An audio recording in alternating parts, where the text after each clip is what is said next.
di pertemuan kali ini, di kesempatan kali ini, eh, aku masih tetap membahas materi-materi TBS gitu ya.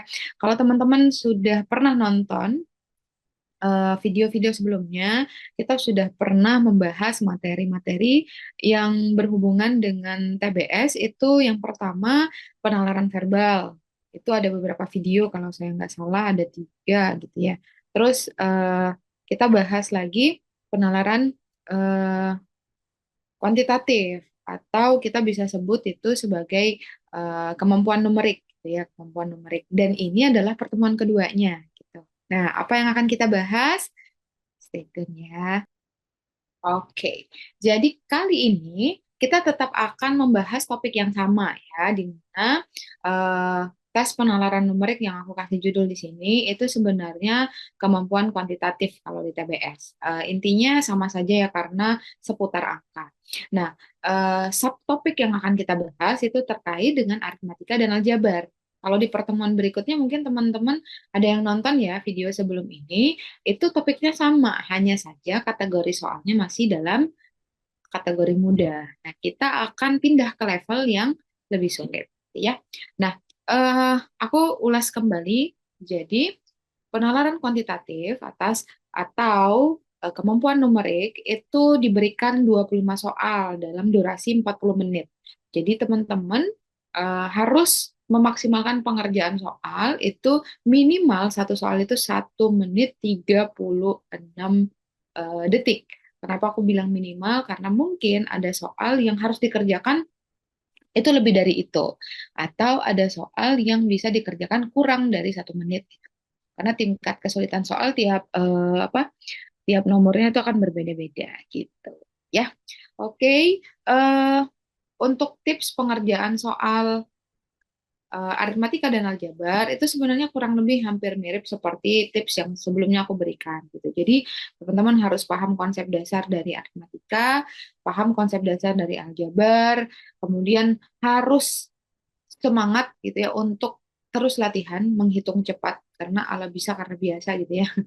Kemudian jangan lupa gunakan logika berpikir, karena biasanya ada soal-soal yang bisa dikerjakan pakai logika atau bisa pakai rumus gitu. Jadi dia tidak serta-merta bisa langsung dikerjakan kalau teman-teman belum bisa nyambung sama maksud soalnya. Ya, oke. Selanjutnya teman-teman, tentunya dengan 25 soal yang diberikan di tes kemampuan kuantitatif atau tes numerik tadi, itu tingkat kesulitannya beda-beda. Maka teman-teman prioritaskan saja untuk mengerjakan soal yang paling gampang dulu, gitu.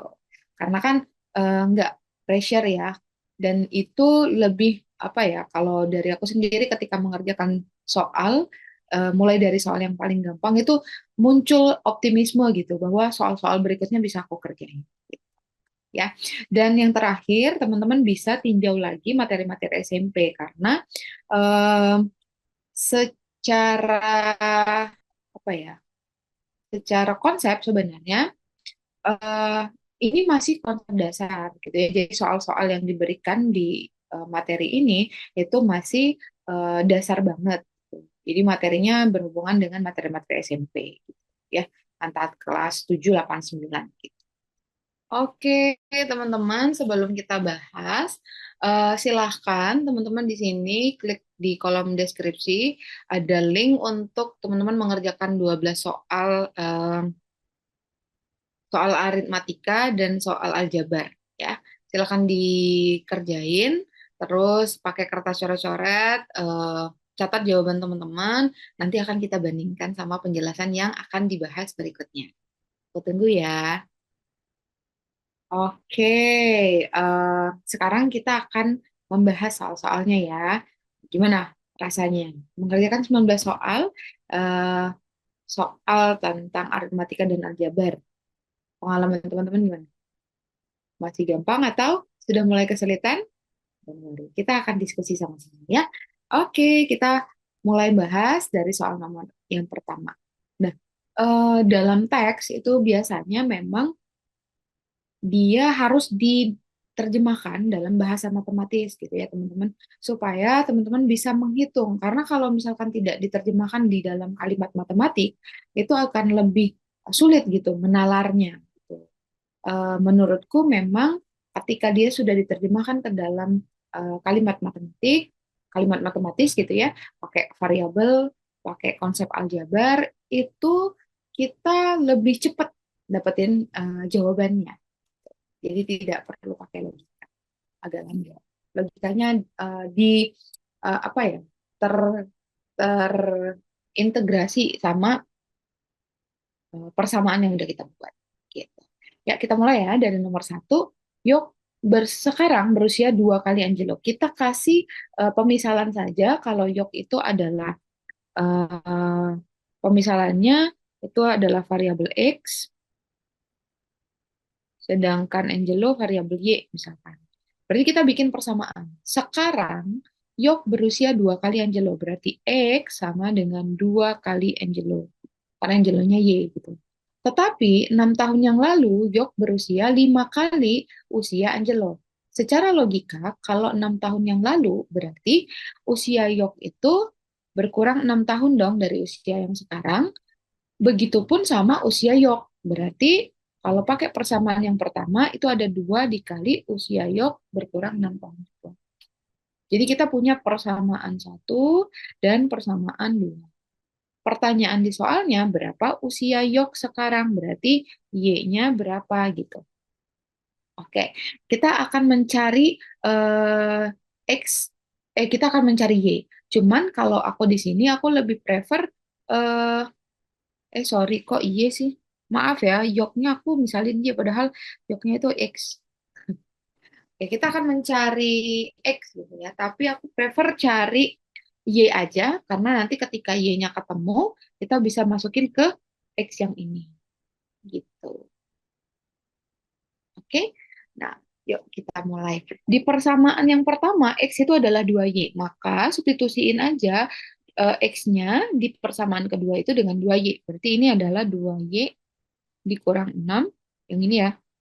Itu sama dengan ini teman-teman kali pelangi ya.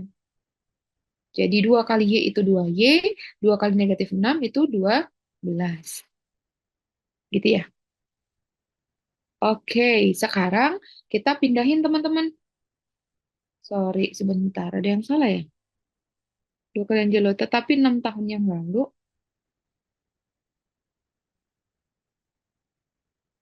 eh, tetapi 6 tahun yang lalu usianya 5 kali. Aduh. Tetapi 6 yang tahun yang lalu, sorry, maaf. Aku maaf ya, ini salah. Ini 5 nih harusnya. Nah, berarti ini adalah 5Y dikurang 30. Aku tadi nggak ngeh di sini 5 kali usia Angelo. Berarti 5 kali usia Angelo 6 tahun yang lalu, gitu ya. Oke, nah kita punya persamaan itu, maka karena kita mau cari Y, pindahin ya teman-teman ya. Aku pindahin 5Y, 2Y-nya ke sebelah kanan, jadi positif berubah jadi negatif, dan 30-nya, negatif 30-nya aku pindahin ke sebelah kiri, jadi kita punya negatif 6 ditambah 30. Berarti 5Y dikurangin 2Y itu jadinya 3Y, negatif 6 tambah 30 itu 24. Berarti Y-nya berapa? 24 dibagi 3. 24 bagi 3 itu adalah 8. Nah, kita udah dapet nih Y-nya 8. Tapi karena yang ditanya adalah X, dan X itu adalah 2Y, maka X adalah 2 dikali Y-nya. Y-nya 8. Berarti X-nya 16. Jadi jawabannya B gitu. Gimana? Gampang nggak? Oke, mudah-mudahan bisa dipahami ya. Aku lanjut ya ke nomor 2. Nah, nomor 2 ini teman-teman akan melakukan operasi sesuai sama definisi yang dia kasih. Jadi, P bintang Q didefinisikan sebagai Q kuadrat dikurangin P. Gitu. Maka nilai dari 2 bintang dalam kurung 3 bintang dalam kurung 5 bintang 1 tutup kurung, itu nilainya berapa? Teman-teman ingat kalau kita ada operasi aljabar yang beragam gitu ya, yang duluan kita kerjain itu adalah yang tanda kurung. Berarti kita akan mulai pengerjakan dari yang ini nih. 5 bintang 1. 5 bintang 1 berarti ini adalah P-nya, ini adalah Q-nya teman. Dan operasinya tadi Q kuadrat min P. Berarti teman-teman buat 1 kuadrat kurangin 5.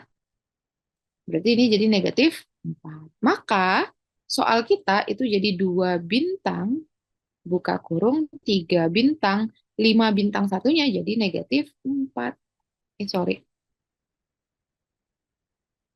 Nah, lagi-lagi yang kita kerjain dulu yang dalam kurung. Berarti kita punya 3 bintang negatif 4. Sama dengan Q kuadrat. Ingat, ini P-nya, ini Q-nya. Berarti kalau Q kuadrat min P, itu negatif 4 kuadrat min 3. Gitu. 4, negatif 4 kuadrat itu 16 ya. 16-nya kurangin 3. 13. Berarti ini jadinya 2 bintang 13. Nah, terakhir berarti ini P-nya, ini Q-nya. Berarti Q kuadrat dikurangin P itu jadinya 13 kuadrat kurangin 2. Berapa sih 13 kuadrat, teman-teman? Ya, 169. Ya, kurang 2, berarti jawaban itu 6. Apa jawabannya? Gitu. Gimana? Gampang kan? Pokoknya untuk soal yang bentuknya seperti ini, teman-teman tinggal kerjakan sesuai sama definisi yang dia kasih. Jadi dia akan memberikan definisi. Tanda-tanda itu kalau misalkan apa namanya ya, bisa bintang, bisa diganti pakai segitiga, bisa diganti pakai persegi gitu. Itu sebebasnya dia aja. Tapi dia akan selalu memberikan definisi. Mau diapain itu bentuk itu gitu. Oke, mudah-mudahan bisa dipahami. Kita lanjut ya ke nomor 3. Oke, nomor 3 ini bentuknya persamaan, teman-teman. Ya, kita diminta mencari berapa x kuadrat min 4x plus 4 kalau 3x min 5 sama dengan 7x min 21. Berarti tugas kita itu mencari nilai x-nya. Karena nanti akan kita substitusi ke sini. Gitu ya. Nah, kita pakai persamaannya 3x min 5 sama dengan 7x min 21. Kelompokkan yang ada X-nya dan kelompokkan yang tidak ada X-nya. Pokoknya mereka harus dideketin. Ini biar positif aku bikin 7X, 3X-nya aku pindahin ke sebelah kanan. Awalnya positif 3X, pindah berarti jadi negatif 3X. Terus negatif 5-nya tetap di sebelah kiri, aku pindahin yang negatif 21. Berarti kalau pindah jadi positif 21. Maka negatif 5 ditambah 21 itu 16. Gitu ya. 7x dikurangin sama 3x itu jadi 4x. Berarti x-nya berapa? 16. 4-nya pindah, teman-teman. Kita pindahin 4-nya kali jadi bagi. Berarti x-nya berapa? X-nya sama dengan 4. Nah, karena x-nya 4, ya udah kita tinggal substitusi ke soalnya. X kuadrat berarti 4 kuadrat min 4 kali 4 gitu ya, plus 4. 4 kuadrat itu 16. Min 4 kali 4, 16. 16 kurangi 16, 0. Berarti hasilnya 4. Jawabannya E gitu. Gimana? Teman-teman bisa paham kah? Mudah-mudahan bisa dipahami ya. Ya, mudah-mudahan bisa dipahami. Oke, kita akan lanjut ya ke soal nomor 4. Soal nomor 4 ini, eh, seorang pendaki ingin menyewa tenda. Dia berkemah beserta rombongannya. Sewa tenda hari pertama 20.000 dan hari berikutnya 16 per tenda, 16.000 per tenda. Pendaki tersebut menyewa 5 tenda untuk 3 hari. Oke, berarti hari pertama, hari kedua, hari ketiga. Hari pertama itu 20.000, hari ketiga 16.000, hari kedua sama hari ketiga 16.000 ya. Berarti totalnya kalau 3 hari mereka ngabisin duit 12, simpen 1, berarti 52.000 ya. Oke. Terus dia bilang berapa? Berapa uang sewa yang harus dikeluarkan kalau nyewanya 5 tenda. Kan 3 hari per tenda ya. Jadi kalau ada 5 tenda ya udah tinggal dikali 5. Berapa nih teman-teman? 5 kali 2. 52 berarti ini 10, 2 kali 5. 5 kali 5, 25. Tambahin 1, 2. Berarti ini 260.000. Jawabannya A. Gampang ya? Cuma gampang. Oke, kita lanjut ya ke soal nomor 5. Coba teman-teman. Di soal nomor 5 itu ada sebuah roda memiliki luas 616 cm persegi. Roda di mana-mana bentuknya pasti lingkaran. Berarti karena kita di sana dikasih tahu ada luasnya, berarti langsung aja teman-teman tulis rumus luas lingkaran. Luas lingkaran, rumusnya apa? Ayo, ada yang ingat? Yes, Pi R kuadrat. Ya. Nah, luas lingkaran atau luas roda ini itu 616. Nah, roda lainnya itu memiliki jari-jari 3 kali lipat dari roda yang sudah ada. Karena jari-jarinya 3 kali lipat, berarti lingkaran yang baru itu jari-jarinya adalah 3 kali jari-jari yang pertama. Pikir aja kayak gitu. Maka luas yang baru 2 kali, kok 2 sih? Pi kali R, R-nya kita ganti aja gini teman-teman. R kuadrat. Nah, ini kalau dioperasiin, ini sama dengan Pi. Kalau kita punya nilai seperti ini, maka 3 itu kita kuadratkan, R-nya juga kita kuadratkan. Jadi nanti hasilnya 9 R kuadrat. Atau 9 kali Pi R kuadrat. Nah, kita mau cari berapa 9 kali Pi kali R kuadrat. Di soal sebelumnya, di informasi sebelumnya, kita udah dapat nilai dari Pi R kuadrat. Yaitu, yes, 616. Berarti luas yang baru itu 9 dikali 616, teman-teman. Berapa sih ujungnya tuh 9 kali 6, 54 ya. Ujungnya 4. Tidak ada angka lain yang ujungnya 4 kecuali B. Udah. Ya hasilnya nggak usah teman-teman selesain karena angka satuannya harus 4, sedangkan di opsi nggak ada angka lain selain 4 itu. Satuannya yang 4 itu nggak ada selain B. Ya udah langsung dijawab aja. Jawabannya B. Oke, gitu. Bisa dipahami nggak? Mudah-mudahan bisa ya. Kita akan lanjut ke soal yang ke-6. Nah, soal yang ke-6, eh, ini statistika deh kayaknya ya, karena ngebahas tentang nilai tengah. Ya. Nilai tengah dari 3 angka 9, oke, kita akan buat 9, 9, 9, kemudian ada 4 angka 8, 2 angka 7, dan 2 angka 10, sama 3 angka 12, dan 1 angka 11. Oke, nilai tengahnya. Nah, teman-teman, kalau di statistika ada istilah namanya median atau nilai tengah. Median. Nah, untuk mencari median dari sekumpulan data, data itu harus diurutkan dulu dari terbesar dan dari terkecil ke terbesar. Jadi harus terurut datanya. Jadi untuk soal ini kita urutin dulu dari yang kecil ke yang besar, teman-teman. Berarti kalau kita mulai mengurutkan, itu mulainya dari 7, 7, setelah 7 baru 8, ada 4 kali, 9-nya ada 3 kali, terus 9, 10 ya. 10-nya ada 2 kali, 11 sama 12. Ada 3 kali. Nah, nilai tengah itu ya yang berada di tengah-tengahnya. Gitu. Cara gampangnya gimana teman-teman bisa coret aja sepasang-sepasang gitu ya untuk dapat angka tengahnya. Yang jelas dia pasangan depan sama belakang teman-teman. Ntar ini ada berapa? Oh iya. Nih. Nah, angka tengahnya yang ini nih teman-teman. Karena kita diminta nyari tengah-tengahnya, berarti di antara 9 dan 9. 9 tambah 9 bagi 2. 18 bagi 2. Ya tetap 9 jawabannya. Ya udah, ini jawabannya C. Gitu.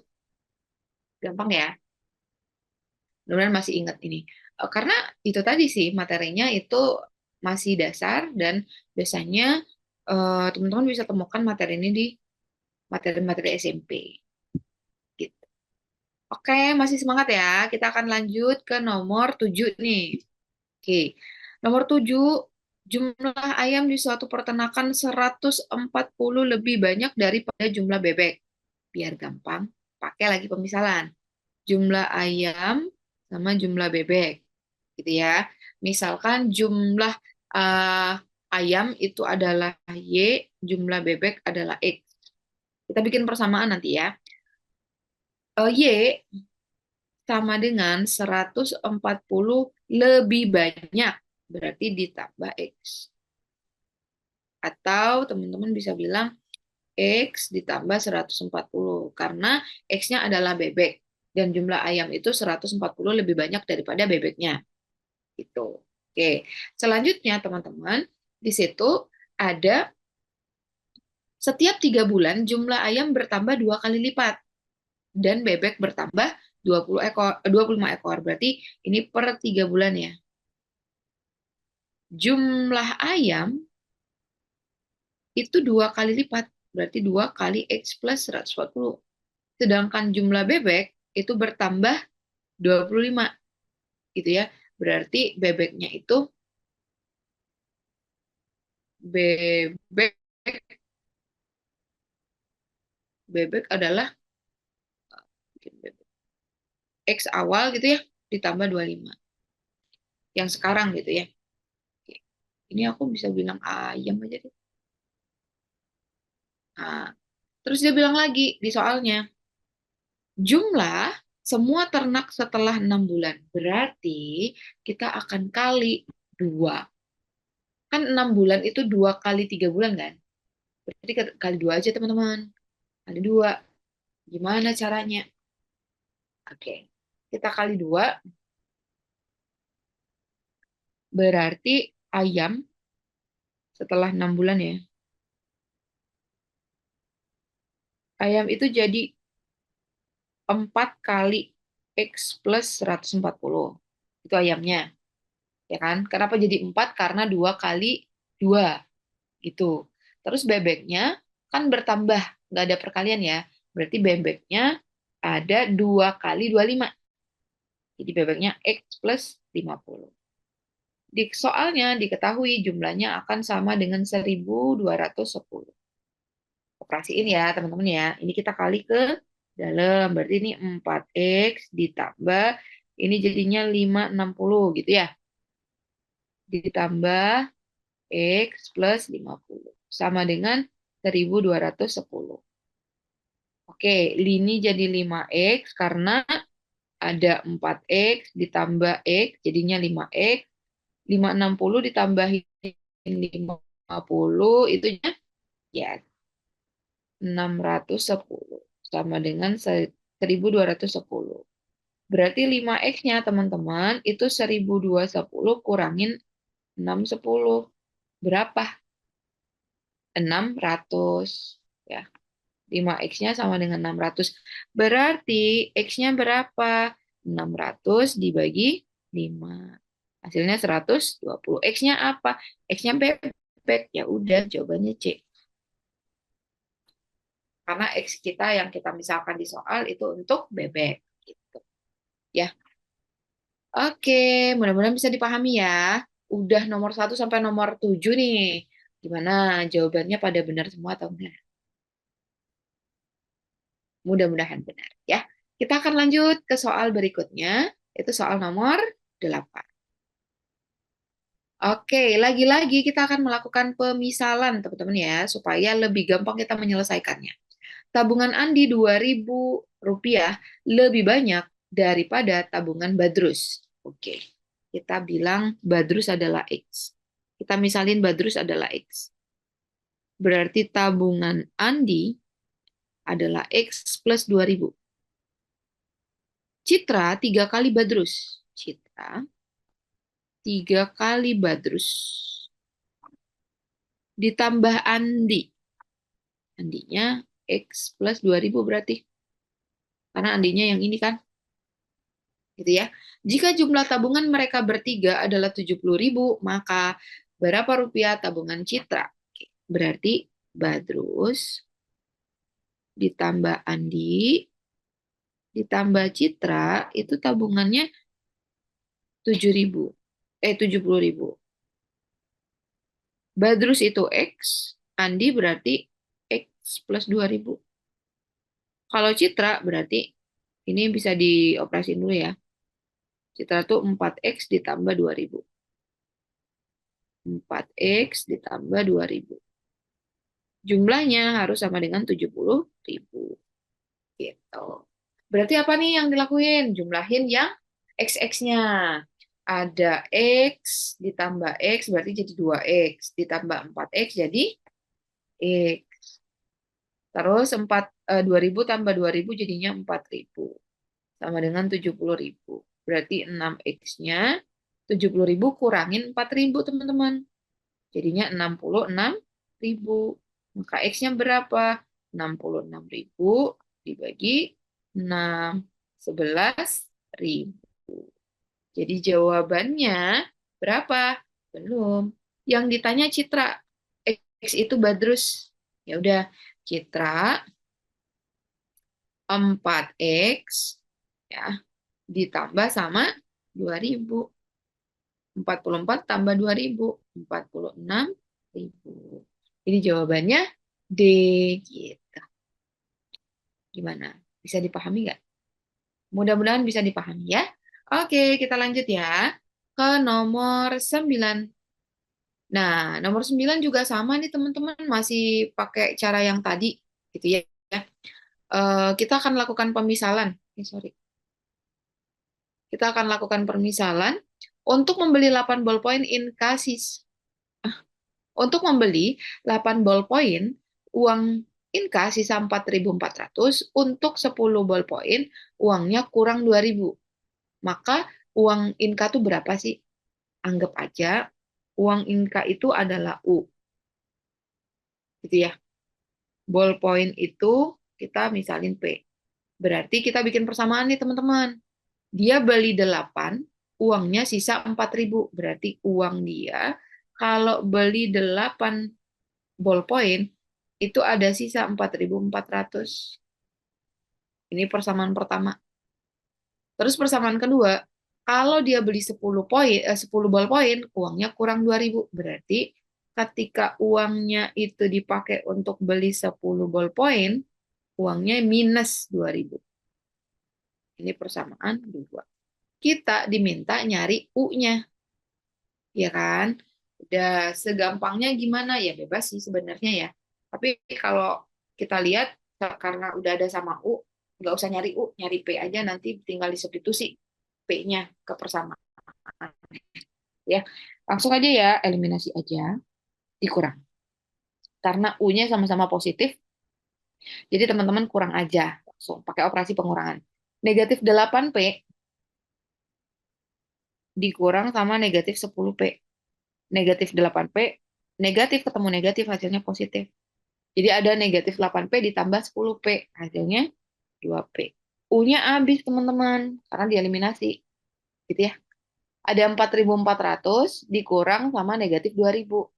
Negatif sama negatif, tadi menjadi positif. Berarti 4.400 ditambah 2.000. Jadi 6.400. Berarti P-nya berapa? 6.400 dibagi 2 dong. Hasilnya 3.200. Itu P gitu ya teman-teman ya. Kita diminta nyari nyari U. Nah, teman-teman tinggal substitusi aja P-nya. Bebas mau ke persamaan 1 atau persamaan 2. Aku mau ke persamaan 1 aja ya. Jadi U dikurang 8P, masukin P-nya ya. 3.200 sama dengan 4.400. Berarti U dikurang, ini dikali ya. 8 kali 32. 16, 256 ya. Sama dengan 4.400. Berarti U-nya 4.400. Pindah deh yang 25.600-nya. Negatif jadi positif. Jadinya berapa? 30.000 ya U-nya. Bener nggak sih? Ya, sebenarnya ya. Jadi jawabannya adalah D. Oke, gampang? Gampang. Yes. Pokoknya teman-teman, kemampuan teman-teman dalam merubah kalimat yang bentuknya tulisan menjadi kalimat matematis itu sangat dibutuhkan supaya teman-teman gampang menyelesaikan soalnya. Gitu. Ya. Oke, kita akan lanjut ya ke nomor 10. Umur ayah dan ibu terpaut satu lustrum. Nah, teman-teman kalau begini harus tahu ya, lustrum itu berapa tahun karena jawabannya itu dalam hitungan tahun. Oke, aku kasih note di sini. Satu lustrum itu sama dengan 5 tahun. Terus ada istilah di sana ada window lagi ya. Kok dua window? Satu window aja. Satu window itu sama dengan 8 tahun. Kalau di sana dua window berarti 16 tahun ya. Terus ada satu dekade. Dekade itu adalah 10 tahun. Oke, sekarang umur ayah dan ibu terpaut satu lustrum, teman-teman. Terpaut satu lustrum itu berarti eh, selisihnya, ya nggak sih? Selisihnya, gitu ya. Di mana ayah lebih tua, satu lustrum. Berarti kita bisa bilang bahwa, bentar ya, oh nggak usah. Langsung ke persamaan dua aja. Jika anak pertama umurnya 2 windu, anak pertama itu umurnya 2 windu, berarti 2 kali 8 tahun, sama dengan 16 tahun. Dan terpaut 3 dekade dengan ayahnya, berarti terpaut 3 dekade itu umur ayah itu sama dengan 30 tahun plus 16 tahun. Kenapa? Karena 3 dekade itu 3 dikali 10, 30. Terpaut itu kan selisih ya, 16 tahun. Terpaut 16 tahun otomatis ayah tuanya tuh 16 tahun lebih tua daripada anak pertama gitu. Jadi umur ayah tuh 46 tahun. Umur ibu berapa? Karena dia bilang tadi bahwa umur ayah sama umur ibu itu terpaut satu lustrum itu 5 tahun, berarti umur dari ibu 46 dikurangin 5, 41. Jawabannya C, gitu. Gimana? Mudah-mudahan bisa dipahami ya. Logika matematisnya ada di situ. Jadi kita kita itu apa ya? Memang bisa dikerjakan pakai logika, tapi matematika itu juga logika, ilmu logis gitu ya, ilmu logik. Jadi menerjemahkan atau merubah sebuah kalimat menjadi kalimat matematis itu adalah proses logika gitu. Oke, mudah-mudahan bisa dipahami. Aku lanjut ya ke nomor 11 ya. Nah, nomor 11 ada pecahan-pecahannya. Nggak usah takut, ini masih bisa dikerjain. Umur Ulfa itu sepertiga. Oke, aku zoom aja ya. Umur Ulfa itu sepertiga kali umur ayahnya, umur ibunya 5/6 kali dari umur ayah. Kita misalin aja. Umur ayah itu adalah X. Berarti umur Ulfa sepertiga X. Umur ibu 5/6 X. Umur Ulfa 16 tahun, maka umur ibunya berapa? Ya udah, masukin aja. 16 tahun sama dengan sepertiga X. Ini kali silang, teman-teman. Teman-teman kali silang. Apa dia? Jadinya 3 kali X. Salah. 3 kali 16. 3 kali 16 berapa, teman-teman?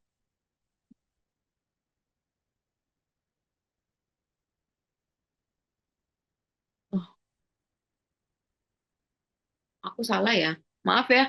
Umur Ulfa tadi 18 tahun, bukan 16. Maaf, maaf. 3 kali 16, 3 kali 18 berapa? 54 ya. Sama dengan 1X. 1X itu atau sama dengan X saja. bisa tulis X doang. Berarti X-nya adalah 54, di mana X itu adalah umur ayah ya. Tadi. Maka umur ibu berapa? Udah kaliin 5/6 dikali X-nya tadi 54. Nah, 54 sama 56 itu bisa dicoret karena sama-sama bisa dibagi 9. Ya, oke. Berarti umur dari si ibu 5 kali 9, 45 tahun. Yeay, jawabannya C, teman-teman. Gimana? Gampang kan? Gampang. Oke, kita lanjut ya ke soal berikutnya nih, teman-teman. Oke, kita sudah sampai di soal yang terakhir ya. Jadi, teman-teman, eh aku mau nanya dulu nih, dari nomor 1 sampai dengan nomor 11, gimana jawaban teman-teman pada benar semua atau enggak nih? Mudah-mudahan benar ya. Nah, di soal nomor terakhir, nomor 12 sama sebenarnya seperti nomor-nomor sebelumnya, definisikan atau ubah setiap kalimat menjadi kalimat matematis, gitu ya, supaya lebih gampang diketik. Kita mulai ya. 4 tahun yang lalu, jumlah usia 2 orang bersaudara. Ini nggak tahu siapa orangnya, berarti kita misalin 2 orang ini adalah X dan Y, gitu ya. 27 tahun. Berarti karena kalau X-nya itu 4 tahun yang lalu, Y-nya juga 4 tahun yang lalu. Kita bikin persamaan. X dikurang 4 ditambah sama yang saudara satunya, berarti Y, itu dikurang 4, itu jumlahnya harus 27. Gitu. Atau kita bisa sederhanain bentuknya ya. X tambah Y negatif 8 sama dengan 27, atau X ditambah Y, pindahin aja ya teman-teman ya, negatif 8-nya ke sini jadi positif. Berarti 27 ditambah 8, jadinya 35. Nah, ini kita punya persamaan satu. Oke, sekarang persamaan kedua. Pernyataan atau kalimat berikutnya itu 11 tahun yang akan datang. Karena 11 tahun yang akan datang berarti ditambah, teman-teman. Kita persamaan yang kedua ya. X plus 11, ya. Usia yang tua sama dengan 2 kali usia yang muda. Sorry, ini yang muda, ini yang tua nih. Bentar. Usia yang muda, katanya 2 kali, usia yang tua, berarti Y plus 11 itu sama dengan 2 kali usia yang muda,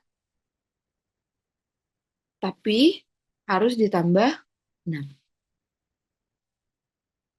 Ya, maka berapa sih usia yang tua? Usia yang tua berarti itu adalah Y-nya. Oke, bikin ya. Ini kita sederhanain dulu. Y plus 11 sama dengan, ini kita kali ke dalam ya, berarti 2X plus 22 ditambah 6. Artinya, kita punya persamaan Y plus 11 adalah 2X plus 28. Atau 2X min Y, aku bikin kayak gitu. Ya, aku pindahin supaya variabel itu ada di sebelah. Dia bersama gitu ya. Yang nggak ada variabel dia juga sama-sama. Jadi 28-nya aku pindahin ya. Ke sebelah satunya berarti jadi negatif 28. 11 kurangin negatif 28. 11 kurangin 28. 19 gitu ya. Oke. Nah, kita punya persamaan kedua nih teman-teman.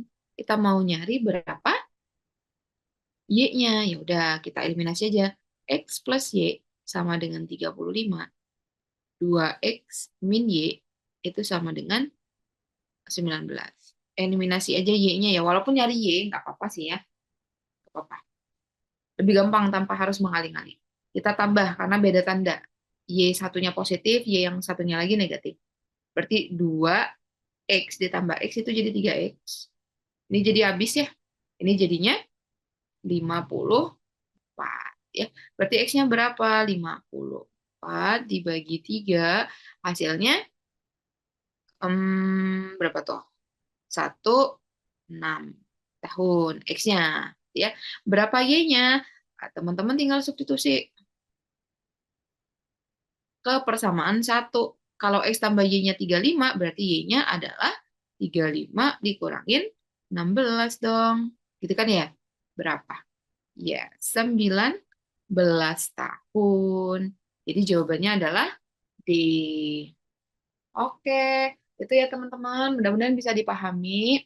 Em, Intinya di materi aritmatika dan aljabar itu dominan teman-teman harus punya kemampuan hitung dasar, teman-teman juga harus punya kemampuan logis eh, dan sistematis gitu.